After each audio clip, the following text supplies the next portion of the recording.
कैसे हुई थी भारत की खोज। दोस्तों, भारत को पूरे विश्व में महान धरा माना जाता है।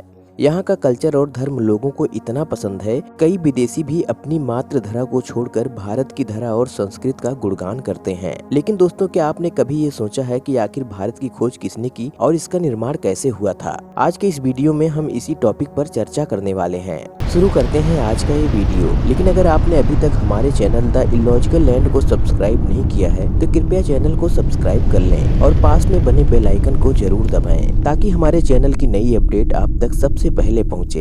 दोस्तों, ये बात बिल्कुल सत्य है कि भारत को एक यूरोपीय नागरिक वास्को डी गामा ने खोजा था, लेकिन उनकी खोज से पहले ही भारत की खोज हो चुकी थी, जिसे अरबी लोग जानते हैं। लेकिन उन्होंने भारत को पूरी दुनिया से छिपा कर रखा, क्योंकि अरबी पूरी दुनिया में भारत की मदद से व्यापार करना चाहते थे।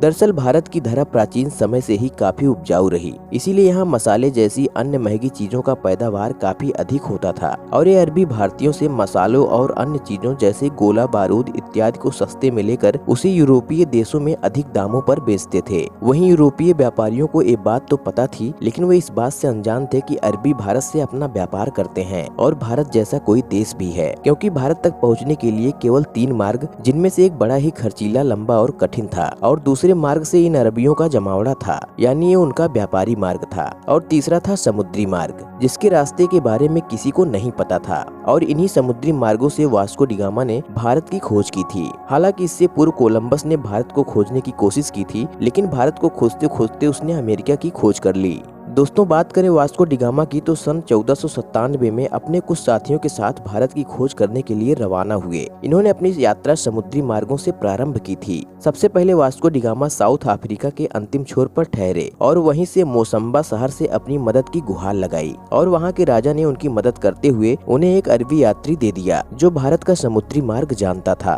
दोस्तों, कई महीनों के लंबे सफर के बाद वास्को डी गामा भारत में केरल के क्षेत्रों में प्रवेश कर पाया। फिर वहाँ के स्थानीय राजा से आपसी तालमेल की और उनसे उचित मूल्य पर व्यापार किया। लेकिन वापस लौटते समय उनका समुद्री तूफान से सामना हुआ और उनके कई साथी मारे गए, लेकिन उनकी जान बच गई क्योंकि पेशेवर नाविक थे। अब यूरोपीय देशों को भी भारत के बारे में पता था, जिससे अब वे आसानी से भारत से व्यापार कर सकते थे। लेकिन वास्को डी गामा के मंसूबे कुछ और ही थे। जब वास्को डी गामा दूसरी बार भारत आए तो उन्होंने भारत पर हमला कर भारत के केरल राज्य की कुछ संपत्ति को लूट लिया, जिसके बाद समय समय पर कई बार भारत, यूरोप समेत कई अन्य देशों ने भारी क्षति पहुंचाई और कई बार भारत के हिंदू धर्म को लेकर हिंसक लड़ाइयां भी हुई। यही कारण है कि दक्षिण भारत के कुछ शहर पूरी तरह से क्रिश्चियन धर्म में विश्वास रखते हैं। दोस्तों, जब भारत का पता ब्रिटिशों को लगा तो वे गर्म तवे पर अपना हाथ सेकने भारत आ गए और परिणाम स्वरूप वर्ष 1615 में भारत ब्रिटिशों के अधिकार में आया, जिससे भारत 200 वर्षों तक गुलाम रहा। दोस्तों, वास्को डी गामा की मृत्यु 24 मई 1524 को हुई थी।